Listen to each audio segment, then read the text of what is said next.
कभी करती हैं मुलाकातें, कभी करती हैं मुलाकातें, कभी यादों में बरसातें, किताबें करती हैं बातें, किताबें करती हैं बातें। मन की गहरी झील में कूद जाती हैं कभी, सोच के दरिया के संग संग बहती जाती हैं कभी। चाहे शाम हो या हो रातें, किताबें करती हैं बातें।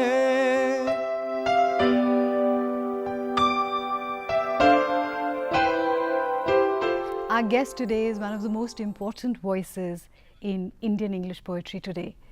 And more importantly, is one of the most loved poets of our times. His poetry provides a palimpsest of myth and reality, time and space. We are delighted to have on our show Keki Daruwalla. Keki ji, welcome to the program. Thank you. Now, one of the things that really interest you are the histories of our people or of the people of the world, isn't it? Yes. History, of course. I mean, you can't have any literature without going through the past. Right. The past is very important, and you know, it affects the present tremendously. Of course, there's a big genre of literature as far as fiction and all are concerned, which go into the future. I'm not into the future. The past and the present are good enough for me. And for you, the past and the present are somewhere kind of dovetailed together. They kind of coexist in a way, because when you talk about, say, a poem where you talk about King Ashoka dictating to the scribe, yes. You can relate it to the present very much, can't you? Yes. That poem is derived from the Shahbaz edicts of King Ashoka, you know, where he talks about so many things and how he abjures violence totally. So, and violence is with us, though we are the country of Gandhiji. I think violence is picked up in every sphere, including, I'm sorry to say, against women. So, you have to write it. I mean, I wrote a poem which was a riposte to Kabafi's Waiting for the Barbarians. It's there in my latest book. And I was asked from England, because it was published in the Warwick Review, and they asked me whether you are also talking about Iraq. George Bush had invaded Iraq at the moment. So I said, you don't do all these things deliberately. But if you have been writing for a long time, it comes somehow naturally that what you are talking about earlier also relates to the present. This book in particular, your latest book, Fire Altar, it's about the Persians and the Greeks.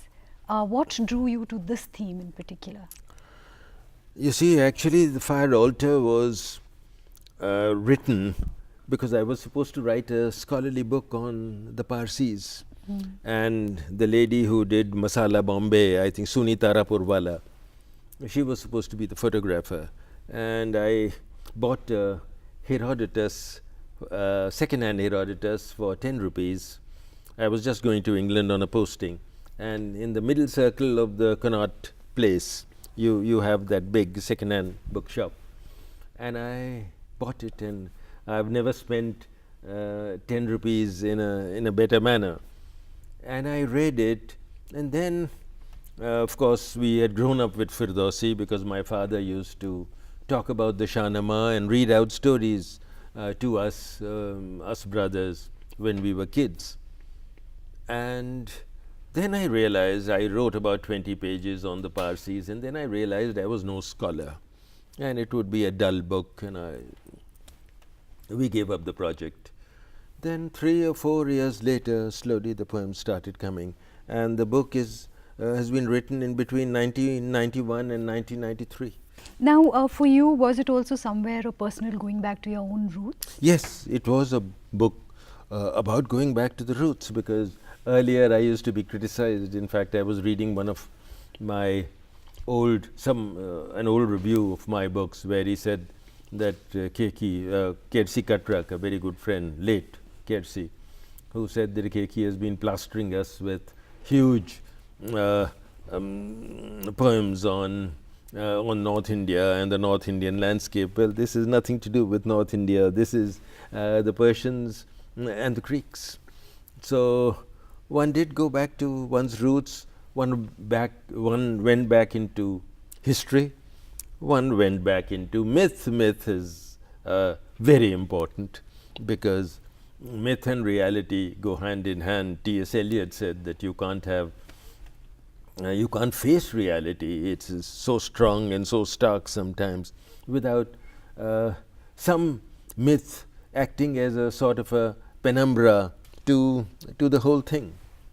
So that's how the book came about. Then there was I was also writing a play on Darius III, Darius or Darius Kodominus as he is called by the Greeks. And now everyone calls him Dariush, you know, just as Cambyses is Cambusia and Cyrus is Kurush. So I've got a portion of the play where the Greek chorus and the Persian chorus are talking about the Battle of Arbela or Gojimala, which was a decisive battle, one of the decisive battles of the world, where West conquered the East, and he came right to Jhelum, as you know, and Alexander. Do you see yourself as a landscape poet? And what is it about the landscape that draws you to create such vivid pictures through words? You know, if you must ask me, till my college, till I finished my MA, I had been a totally small town man living in Ludhiana or Rampur or Junagadh. I really hadn't seen the countryside of this great country or the mountains. So I lived about 7 years later on in the mountains. So the mountains came through, and the landscape. I mean, the mustard flower, the wheat growing up, the machans, the way people bang their tin cans to keep the crows off and keep the parrots off, you know, from orchards. All that struck me as something new. So landscape by itself naturally came into my poetry, or into my prose, I'm sorry, also into my short stories. Then I also believed in citing a poem just as I believed in citing a story. If you are writing about characters, well, what kind of a house did they have? What kind of blinds did they have? I have a scene in a kasbah where people beat a carpet, you know, on a holiday on the balcony, so the dust goes down, and what must it have appeared to people living down below. So you set the scene in the first paragraph in a short story. Do you think, if you go back to your childhood, the very fact that you were moving from place to place, you were not inured to a scenario around you, is that why you notice things a lot more than Possibly. the ordinary man? Possibly. Or were you just a precocious kid who kind of was No. inquisitive about everything? I really don't know. I really don't know. But I never started consciously to be a sort of a modern nature poet. That was never the idea. And I'm glad no critic has ever accused me of that so far. There are certain themes in your poetry, Keki, which are sort of predominant or somehow creep into most of your poetry. One of them is birds. Yes. Predatory birds in particular, but also other birds. The hawk, yes. Not only predatory, also the others. The monal. The parakeets in crossing the river, Yes, where he the turns his parakeets. back. I saw them. I saw them going over, you know, and you sort of it registers. I mean, that whole book, Crossing of Rivers, which is on Banaras, came about because of a 5-day trip to Banaras, where I stayed with my family for 5 days, and the poems came through. In another 3 months, I had written a book. But isn't that amazing that in 5 days you had absorbed so much Because through your Banaras senses? is like a shell shock if you are seeing it for the first time. I still go to Banaras now. It's so changed. The aartis are so commercial. They are more commercial than your TV. I'm sorry, isn't it? It is. Banaras is totally changed now. Yeah. But when I saw it in 1972 or 73, it was different. And but it's one of the oldest cities in the world. One has heard so much about it. All the anchorites going around, sadhus, the river, then the myth of the river, the cleansing part of it. I have been in charge of the Ghad Mela, Kartiki Purnima, where over 1 million people used to bathe, at Garmukteshwar. So I knew the background, and so there was the symbol of cleansing, and there was a time when the Ganga was not too clean at Banaras, and the corpses and all used to float. Now I think that has stopped, but still the Ganga in Banaras is not as clean as it should be. In fact, none of our rivers are as clean as they should be. It's a shame on us. I'm sorry. And it's not a shame on the government or anything. Yes. It's a shame on the people, on us, on all of us, with all the effluence. Look at Jamna. Jamna is horrible now. Yes, it is. For most of us in Delhi, we know how terrible it is to Absolutely. drive over and see how Absolutely. dirty and murky it And has there was become. a time when the Jamna flowed by Humayun's tomb. Yes. It must have been a different world. Or along the Red Fort. Yes. That would have been so romantic. Red, yes, must have been. Now that you talk about this pain and this kind of anger towards how we treat our rivers, our environment, our society, do you feel somewhere that as a poet you do have a social message or a social commitment or a social comment as compared to a lot of other poets of our times who kind of write more personal poetry and it's a personal angst? Do you feel that? I differ from a lot of people who only burrow inside, and I think that poetry is both facing reality and also how reality hits you and sieves through you internally. So I've tried to do both. I mean, there is a book called Night River where there's a lot of talk about dreams. Yes. So that's going inside, within yourself. And of course, what is happening outside does hit you.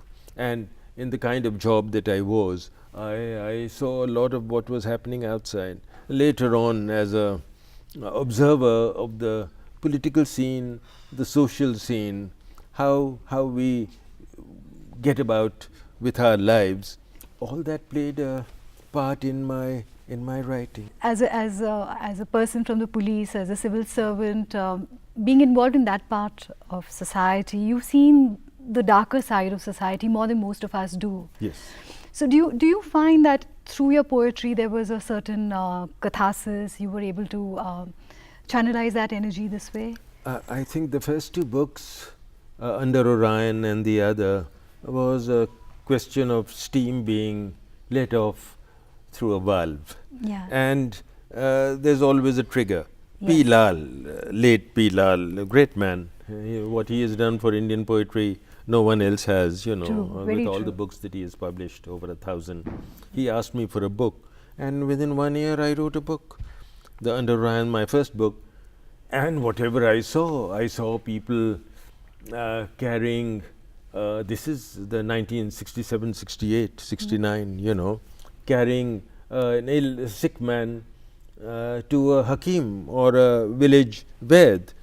And it occurred to me straight away that what would have happened earlier on during pestilence, people must have carried them, and not only to the doctor or the Ved, also to the ghats, to the burning ghat. And a poem came out. I saw an epileptic falling down, the lady falling down from a rickshaw. My wife and I were having a walk in Barabanki, of all places, and an entire poem on an epileptic fit. The epileptic at Basa came through. So that's how the first two books came in, and you have a little more of violence there. and that tragically sort of stereotyped me as a, as a policeman writing poetry. But later on, I hope critics have changed, people have changed. And also, well, that is the critics' part, but really what it gave your poetry was a certain incisiveness, a certain knife-like edge that cut through the chaff, really. And so it helped people see life for what it is. And even though it is seen through myth, it is life for what it is, isn't it? Well, thank you. There was also a slightly unconscious attempt to keep oneself away from the 19th century poets, because the better Indian poets, of course, had none of the archaism or the 19th century diction, of Sadi and Tennyson and all the Lotus Eaters and all that, and Keats and Shelley, the Romantics. Incidentally, I finished my MA in English and we never had T.S. Eliot in our course. And later on I came to know, because they couldn't have had T.S. Eliot or Pound or any of these people, because they wouldn't have been able to pay the royalties in the textbooks. I'm talking about the 1950s. Right. So how could you? Yes. So there was this unconscious or subconscious effort to keep oneself away from that diction, and the harsher, the vocabulary also comes in, a word spiked, rasping. Yes. Those came naturally to me, and I thought I was making the poetry a little sharp and sharp-edged. So there must have been an unconscious and possibly a conscious effort as well. How do you know? You do go back into history quite a bit. When it comes to the present, say in your poem, The Hawk, you said, the tamed hawk is worse because it's been touched by a human. Yes. What is that propensity? Firstly, that is also real. Yeah. That happens. That happens. They say. Then I studied about falcons. You don't. I work. For instance, I wrote a. I'm diverting my. I wrote a short story on Tibetan who paints the tankas. Yes. I read an entire book on tankas, and only one paragraph or a paragraph and a half comes from that book, by which I don't mean I have transcribed, but the knowledge of how a tanka is made, how the paints, the vegetable dyes are made, how the stones, lapis lazuli and all the rest are ground, So one works also. It's not all, I hate to use the word inspiration, but it's not just triggered off by an idea in your imagination. That's that's better than inspiration. Inspiration sounds presumptuous, but it's also a lot of perspiration. So that kind of research does go in. Yes. For your work. In fact, you did do a lot of research on the mutiny, but you never completed that project because I'm surprised you know it. I know a lot of your secrets.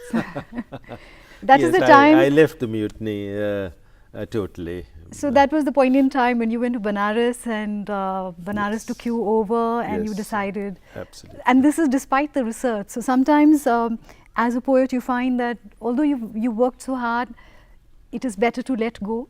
Let go. But this keeps happening. I mean, Vasco the novel For Paper and Christ, I decided to write in 1996. And I think 1998 was the 500th anniversary, and I thought I'd write it in 2 years. It was published in 2009. So at the moment, what is the thought stream that you take forward? What are you working on? That I think this must be for the first time after 87-90, where I didn't have anything when I was in London. Right. That was the time you should have had something. There were Faber and all the other publishers were there, and they asked me. And I have finished with another novel, so I'll put it through. And I have another book of, I think, a book of short stories is already in the press. So we'll see. So as audiences, we have a lot to look forward to. And in the meanwhile, I'm sure everyone's going to enjoy Fire Altar. Thank you so much for being on our program. We hope to see you again. Many thanks. Thank you. आपकी लेखन यात्रा यानी कि आपकी किताबों की दुनिया से हमारे दर्शकों को परिचित करवाइए। Thank you. मैंने पहले तो गुजराती में एक किताब लिखी है जो कविता की किताब है जिसका नाम है बहिष्कृत फूलो। उसके बाद में गुजराती दलित कविता एक संचयन निकाला है जिसमें करीब करीब गुजराती के हर एक कवि की कविता उसमें ली गई है। उसके बाद में 3 ट्रांसलेशन इंग्लिश में मेरे निकल चुके हैं। पहला ट्रांसलेशन का नाम है बर्निंग फ्रॉम बोथ एंड्स, दूसरा ट्रांसलेशन का नाम है what did I do to be so black and blue, और तीसरा जो अभी मेरे पास ये है उसका नाम है सेवर्ड टंग स्पीक्स आउट। मैं चाहूँगा कि आप पहले पण अपनी गुजराती भाषा में अपनी गुजराती कविता भणो। મારી કવિતાનું શીર્ષક છે મારા ભાગનો વરસાદ। કોને ખબર લાંચિયા દેવની જેમ તે યજ્ઞ યાગથી રીઝે છે કે લંપટ જોગીની જેમ હળોતરે જોતરાયેલી કુંવારી કિસાન કન્યાઓના નવસ્ત્રા નાચથી। પણ જ્યારે ખરેખર વરસે છે ત્યારે તેઓ તો છત્રી નીચે જાતને છુપાવી લે છે કે કરી કાઢે છે કારના કાચ બંધ, કે કાગળની હોડીઓ તરતી મૂકી જુએ છે મેઘધનુષના રંગીન તમાશા। મેઘરાજાની બધી મહેર જાણે તૂટી પડે છે મારા માથે, વીજ કડાકા ને વાવાઝોડા સમેત।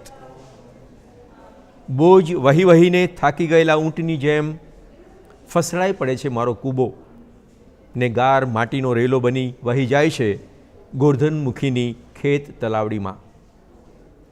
મેઘો મંડ્યો છે જમના કાંઠે ગામ આખાની ગાયો ચરાવવા કાનિયો ગયો છે, ને ભરે ભાદરવે પાણી ભરવા ભાણી પહેરેલા લુગડા ધોયો છે વારાફેરી। માસ્તરની નિશાળમાં ધોધમાર વરસાદ વરસ્યો તો ત્યારે તો તણાતી કીડી માટે કબૂતરે ચૂંટ્યું હતું પીપળાનું પાન। મને હૈયાધારણ કે વરુણ દેવના વધામણે આવ્યા હતા તેમ તેઓ તરાપે તરતા તરતા કે પવન પાવડીમાં ઉડીને નાખશે પાશેર ધાનનું પડીકું। પણ તેઓ તો જળ જય જયકાર કરતા રહ્યા જળ બંબાકારનો। એમના યજ્ઞકુંડો ભેળા ઉભરાયા અમારા ચર્મકુંડોય।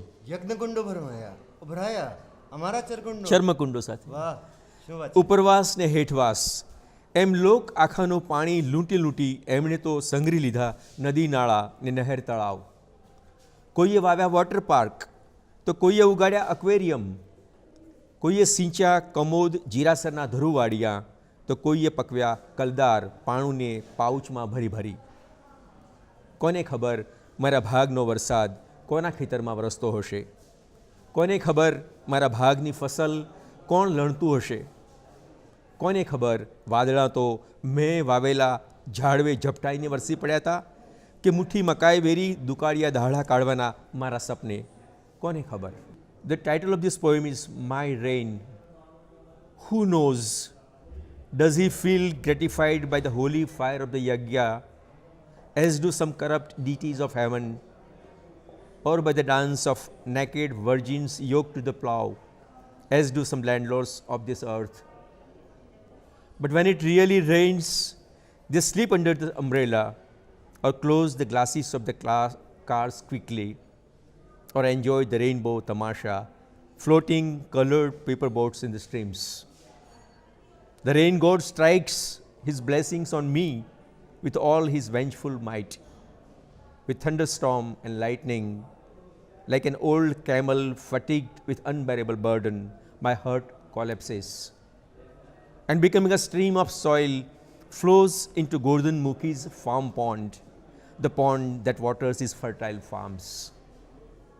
The Megh god of rains has become mad. My Kanyo has gone to graze village cattle at the banks of Jamuna. My Bhani is washing her petticoat in the Bhadarava stream, draping it turned the sari she got as gift from a high caste corpse. I remember and take solace in the children's story. The god made the pigeon pluck a peepal leaf to rescue the drowning ant. I too had faith that they would come as they had come to welcome the rain god, as they had come with food packets and water bottles, to save their caste brethren from floods. But they were praying the rain god for more and more. Our charm kunds, the tanning pits overflowed with their yagya kundas, the holy fire pits. They hoarded the harvest to their heart's content in the rivers and lakes. Someone filled his water parks. Someone filled his water parks. Someone his 14-story swimming pool. Wow. Someone filled his fish ponds full. Someone watered his paddy fields. Someone sold filling him in water pouches. Who knows in whose field my part of God is reigning? Who knows in whose field my part of God is reigning? Who knows who is harvesting my part of crops? Who knows whether the clouds had burst upon the trees that I had planted, or to water the fistful of grains I had scattered in the hope to fight the famine? Who knows?